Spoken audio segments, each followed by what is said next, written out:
Hi everyone. तो हम लोग शुरू करने वाले हैं मॉडर्न हिस्ट्री। मॉडर्न हिस्ट्री में कहाँ तक? तो मॉडर्न हिस्ट्री में हम लोग 1857 का क्रांति पढ़ रहे थे।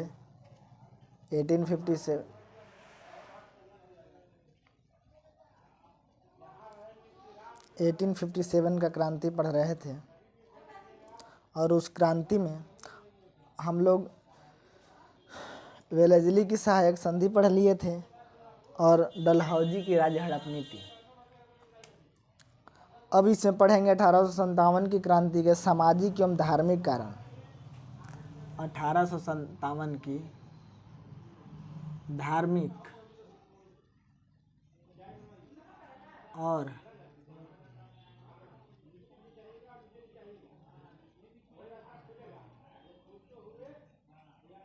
सामाजिक कारण। इस कारण में क्या क्या होगा? ब्रिटिश ने भारतीयों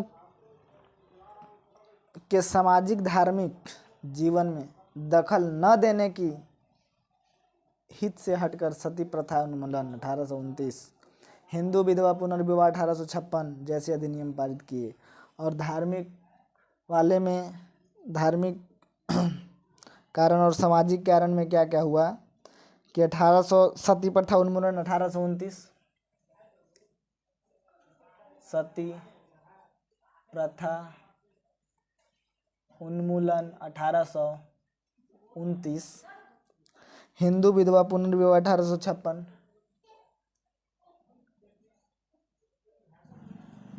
हिंदू विधवा पुनर्विवाह 1856,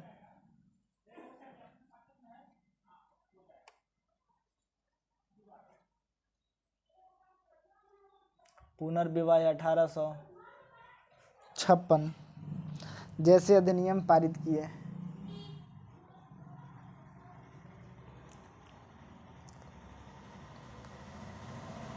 ईसाई मिशनरियों को भारत में प्रवेश करने और धर्म प्रचार करने की अनुमति प्रदान कर दी। ईसाई मिशनरियों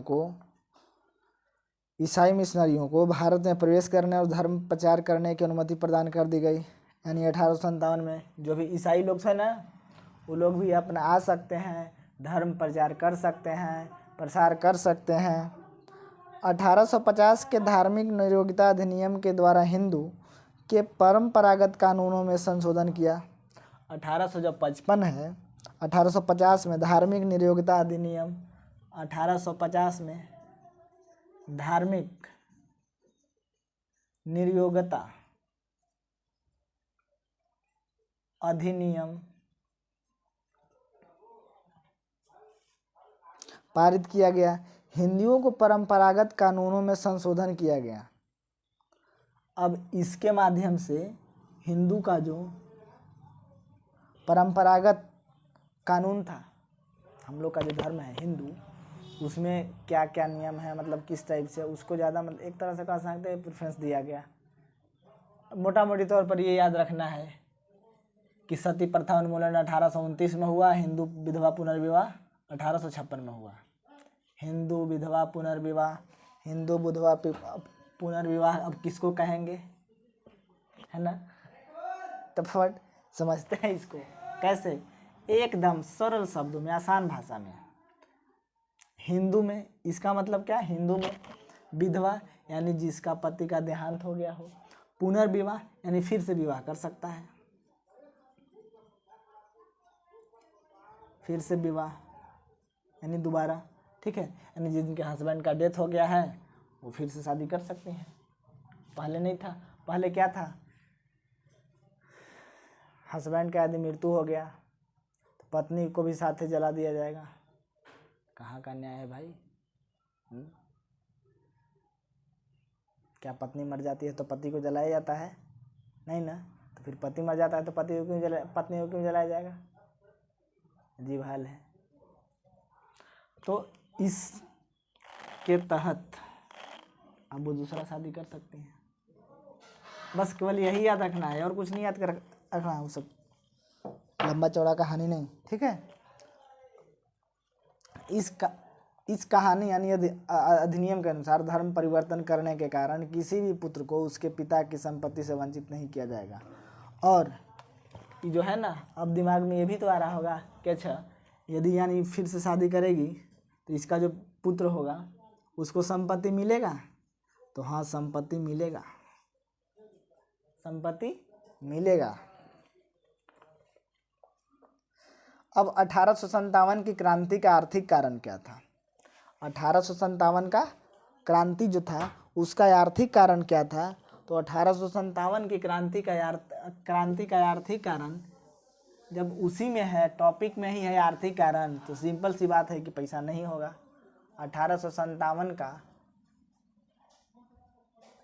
क्रांति का आर्थिक कारण क्या था? 1857 की क्रांति का आर्थिक कारण था कि ब्रिटिश शासन ने ग्रामीण आत्मनिर्भरता को समाप्त कर दिया। ब्रिटिश शासन जो था ग्रामीण आत्मनिर्भरता को समाप्त कर दिया। कृषि के वाणिज्यीकरण ने कृषक वर्ग पर बोझ को बढ़ा दिया। फिर आया कृषि का वाणिज्यीकरण। कृषि का वाणिज्यीकरण, कृषि का वाणिज्यीकरण कृषि की उपभोक्ता बढ़ा दिया था। कृषि की उपयोगिता बढ़ा दिया था।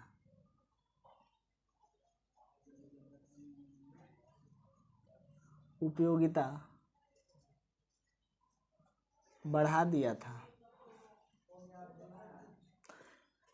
कृषि का जो वाणिज्यीकरण हुआ, कृषि का उपयोगिता बढ़ा दिया।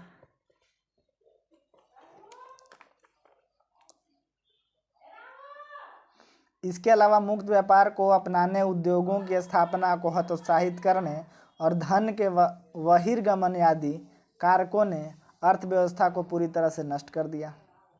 इसके अलावा क्या हुआ? मुक्त व्यापार नीति को अपनाने, उद्योगों की स्थापना यानी इंडस्ट्रियलाइजेशन को हतोत्साहित करने यानी होपलेस कर दिया। धर्म के बहिर्गमन यानी धर्म जो वहाँ, ये धन का बहिर्गमन यानी ये धन का बहिर्गमन वही है, धन का बहिर्गमन यानी जो लंदन वाले लेके जा रहे थे, यहाँ जॉब कर रहे थे, वहाँ कमा के जा रहे थे। अब बताइए, कोई व्यक्ति इंडिया में पैसा कमा रहा है तो अब इधर से कमा रहा है 10 रुपया,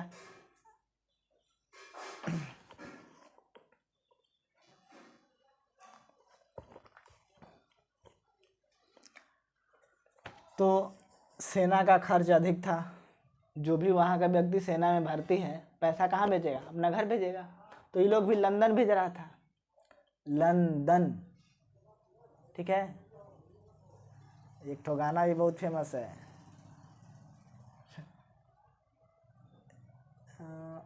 रितेश मिश्रा, राकेश मिश्रा, रितेश पांडे का है ना, देख लीजिएगा। आगे क्या है?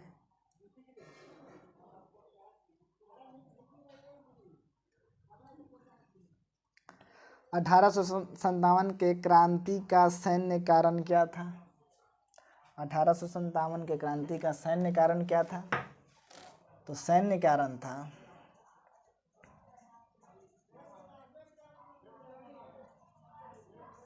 क्या था? भारत में ब्रिटिश उपनिवेश के विस्तार सिपाहियों की नौकरी की परिस्थितियों को बुरी तरह से प्रभावित किया। भारत में ब्रिटिश उपनिवेश के विस्तार ने सिपाहियों की परिस्थितियों को बुरी तरह से प्रभावित किया। उन्हें बगैर किसी अतिरिक्त भत्ते के भुगतान के अपने घर से दूर नियुक्तियां प्रदान की जाती थी। अब देखिए, अब तब तक 1856 आते आते यहाँ के भी व्यक्ति को, उसमें पढ़े थे ना हम लोग कि भारतीयों ये सेना पे खर्च कम किया जाए, तो उसके बाद कुछ एक्ट वगैरह लागू हुए। लागू होने के बाद इंडियन को भी पुलिस में भर्ती किया जाने लगा, और करने के बाद क्या किया कि उन्हें बगैर किसी अन्य भत्ता के, अब जिस देखिए आदमी अपना घर के नज़दीक काम करता है तो गाँव में चलेगा 2000, लेकिन दूर जाएगा तो 4000 बेसी लेगा। हम घर से दूर रह रहे हैं, हमको रहने का खर्चा दीजिए, जाने आने का खर्चा दीजिए, ठीक है। तो वो था, कोई अलावेंस नहीं। अभी सुनते होंगे ना कि हिल अलावेंस मिल रहा है, चाइल्ड अलावेंस मिल रहा है, तो फलना अलावेंस मिल रहा है। तो ढीम का अलाउंस मिल रहा है। उस टाइम कोई अलाउंस नहीं, भेज दिया समुद्र पर जाओ। सैन्य असंतोष का महत्वपूर्ण कारण general service in settlement act 1856 था। सैन्य असंतोष का सबसे महत्वपूर्ण कारण क्या था? Journal service in settlement act 1857। Journal service in settlement, general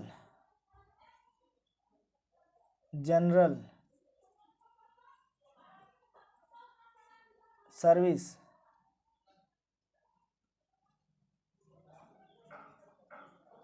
in settlement 1856, general service settlement in 1856 में, ठीक है, जिसके द्वारा सिपाहियों को आवश्यकता पड़ने पर समुद्र पार करने की अनिवार्यता बना दिया गया। यानी जरूरी पड़ेगा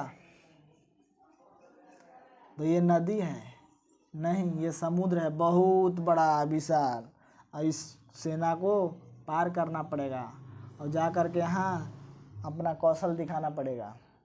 जबकि यहाँ के व्यक्ति क्या समझते थे कि समुद्र पार करना है, यानी एक बेइज्जती वाला फीलिंग आता था, गिल्टी वाला फीलिंग आता था, अपमान किया जाता था एक तरह से, यहाँ के मानते थे।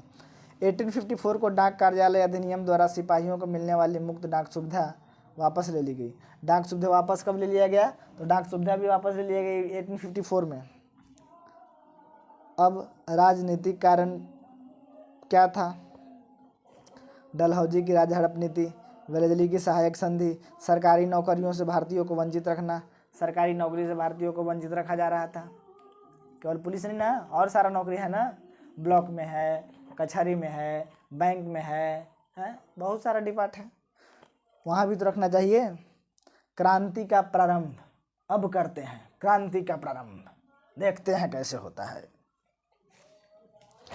ठीक है। अब करते हैं क्रांति का प्रारंभ, केवल सुनते चलिए एकदम बिंदास होकर के, जो थोड़ा तो बहुत होगा लिखते चलना है उसको, और करते हैं अब क्रांति का प्रारंभ, और एकदम बिगुल बज जाता है एकदम, ठीक है। ये थोड़ा सा स्टैंड हो जाता ना, इसे पूरा एकदम एक्शन के साथ, अच्छा कोई बात नहीं होगा। चर्बी युक्त कारतूसों के प्रयोग से सर्वप्रथम इनकार बैरकपुर छावनी के 34वीं बटालियन के सैनिक मंगल पांडे ने किया। अब क्रांति का प्रारंभ,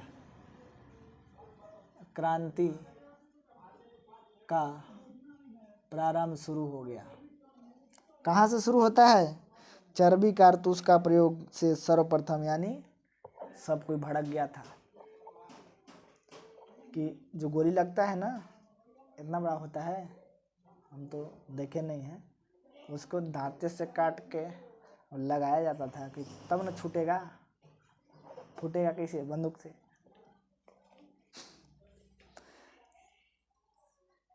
बैरकपुर छावनी के 34वीं बटालियन के रेजिडेंट थे मंगल पांडे। मंगल पांडे का आप लोग नाम सुने होंगे। कौन किए थे? मंगल पांडे शुरुआत, पांडे, ठीक है।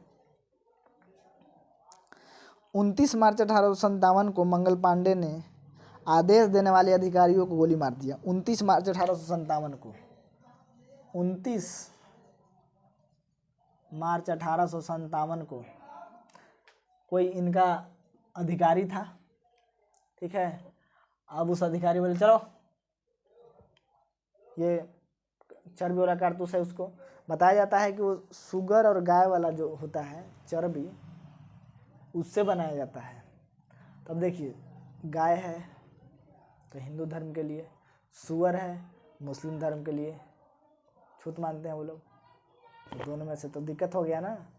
अब इनको आया गुस्सा भयानक, इनको आया गुस्सा, और ये क्या किया? 29 मार्च 1857 का दिन था। कौन सा?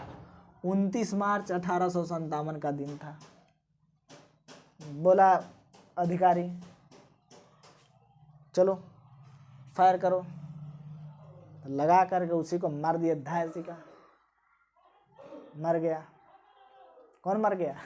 इनका जो सीनियर अधिकारी था मर गया। इतना दम था, जिगरा, ठीक है। अब इस कब मारे थे? तो 29 मार्च 1857 को मार दिए थे। अब देखिए 29 मार्च 1857 को मंगल पांडे अपने अधिकारी गोली मारे और परिणाम स्वरूप 8 अप्रैल 1857 को उनको फांसी दे दिया गया। यानी मार्च, अप्रैल, कितना अप्रैल को फांसी दे दिया उनको? 8 अप्रैल को। अब यहाँ छोड़ दीजिए, ये हो गया 8 अप्रैल। देखिए उस टाइम ये लोग का न्यायिक व्यवस्था कितना जल्दी काम करता था कि महज 10 दिन में रिजल्ट घोषित। 29 को मारे गोली, 8 को दे दिए वो फांसी। रिजल्ट ही तो है। लेकिन ये निकम्मों अंग्रेजों ने, ठीक है, अब क्या हुआ कि 10 मई 1857 को रविवार मेरठ, दिल्ली। अब 10 मई को फिर से रविवार का दिन था, मेरठ और दिल्ली में हो गया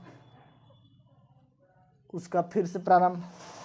12 मई को क्रांतिकारियों ने दिल्ली पर अधिकार कर लिया और बहादुर शाह जफर को क्रांतिकारी का नेता घोषित कर दिया 12 मई को। अब देखिए 10 को शुरू किया मेरठ से शुरू हुआ था ना मेरठ, और 12 को सबको एकदम मजबूती के साथ दिल्ली पहुंचा और बहादुर शाह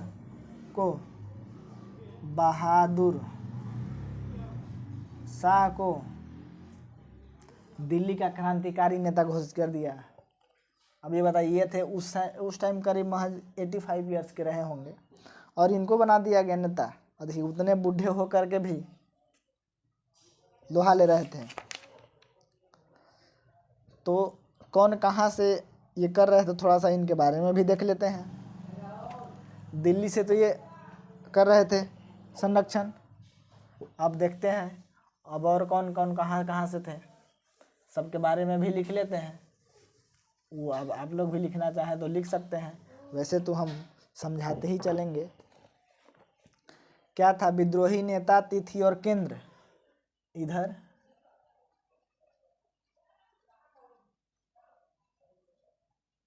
विद्रोही नेता, तिथि, केंद्र। बहादुर शाह जफर,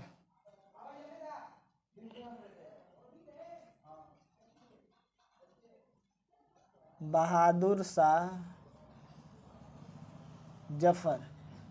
शाह जफर कहाँ से? 11 मई 1857 को दिल्ली से। 12 को लोग मतलब घोषित कर दिए थे। 11 मई 1857 दिल्ली से। नाना साहब तात्या टोपे 5 जून 1857 कानपुर से। नाना साहेब और तात्या टोपे 5 जून 1857। सब 1857 है, अब नहीं लिखेंगे ना। कानपुर। बेगम हजरत महल, विरजिस कादिर, रानी लक्ष्मीबाई।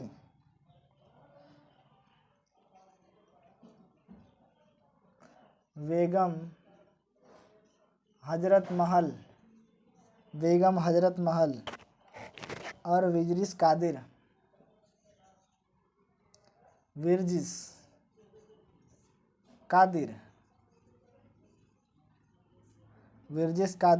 4 जून 1857 लखनऊ। ये 4 जून 1857 कहाँ से? तो लखनऊ।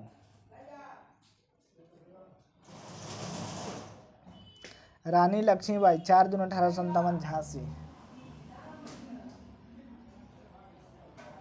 रानी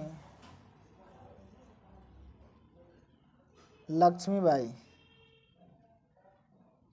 4 जून 1857 झांसी।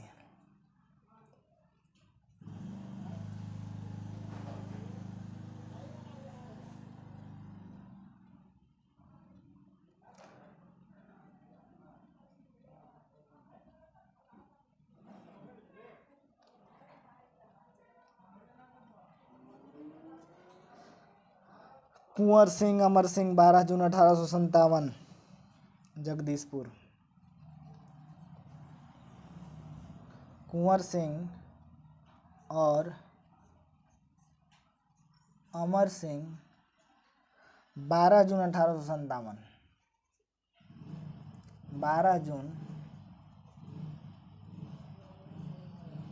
1857 जगदीशपुर।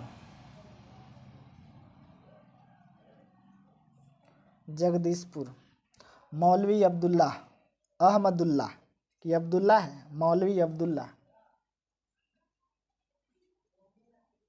मौलवी अब्दुल्ला, मौलवी अब्दुल्ला जून 1857, जून 1857, 57 काहे लिख रहे हैं। फैजाबाद, ये फैजाबाद, फैजाबाद। लियाकत अली, ये भी जून। इलाहाबाद, लियाकत अली, लियाकत अली जून 1857, जून 1857। इलाहाबाद, इलाहाबाद। खान बहादुर जून 1857,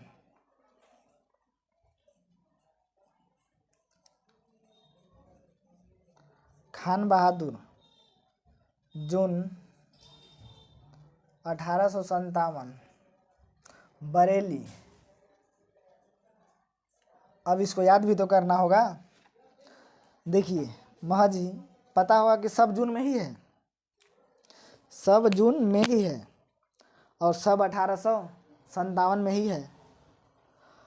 केवल बहादुर शाह जफर को छोड़कर बाद बाकी सब जून में है, यानी एक्सेप्शन में आपका ये है, तो इसको रट लेते हैं।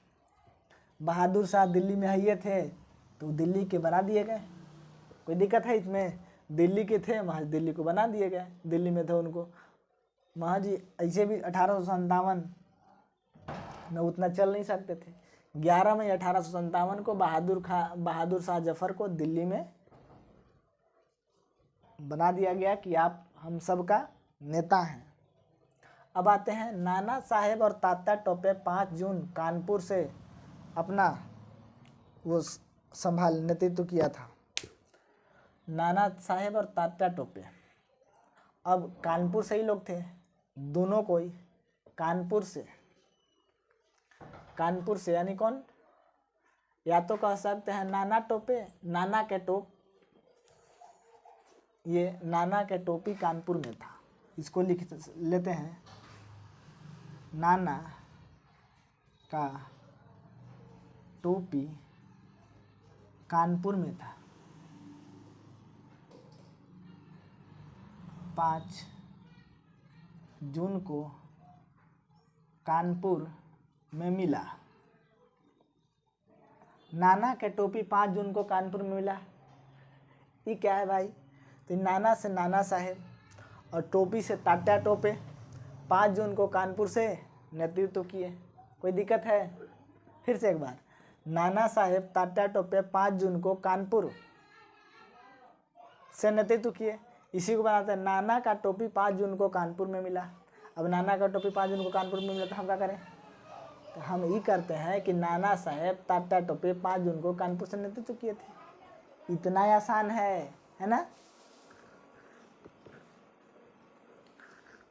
अब बेगम हजरत महल और विरजिस कादिर, बेगम हजरत महल और विरजिस कादिर लखनऊ। अब देखिए लखनऊ में घूमने वाला प्लेस है, तब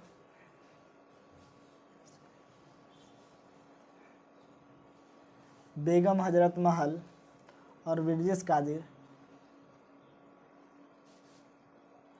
4 जून को लखनऊ गए। कादिर खान का नाम सुने फिल्म में कि नहीं? अच्छा, वही कादिर खान है वही कादिर खान है। ये 4 जून को रणभूमि में था, फिल्मी डायलॉग छोड़ दिया था, ठीक है, वाया वहाँ एकदम कादिर आता ना, ओ मेरे भाई मैंने 4 जून को लखनऊ में था। अब भाई अब उसका जैसे ही डायलॉग आएगा कादिर खान का तो आते हैं उस पर भी कादिर, ठीक है। अब जैसे ही 4 जून को तो इसकी बेगम जो थी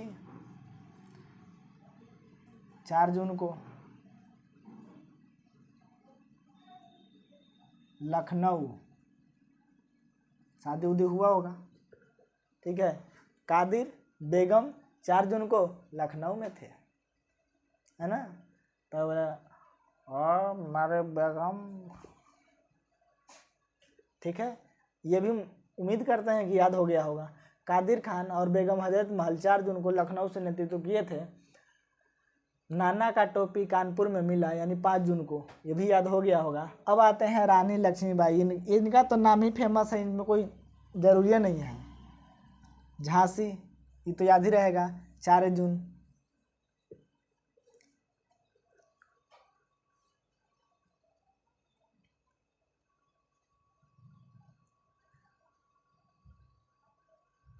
अब आते हैं कुंवर सिंह और अमर सिंह।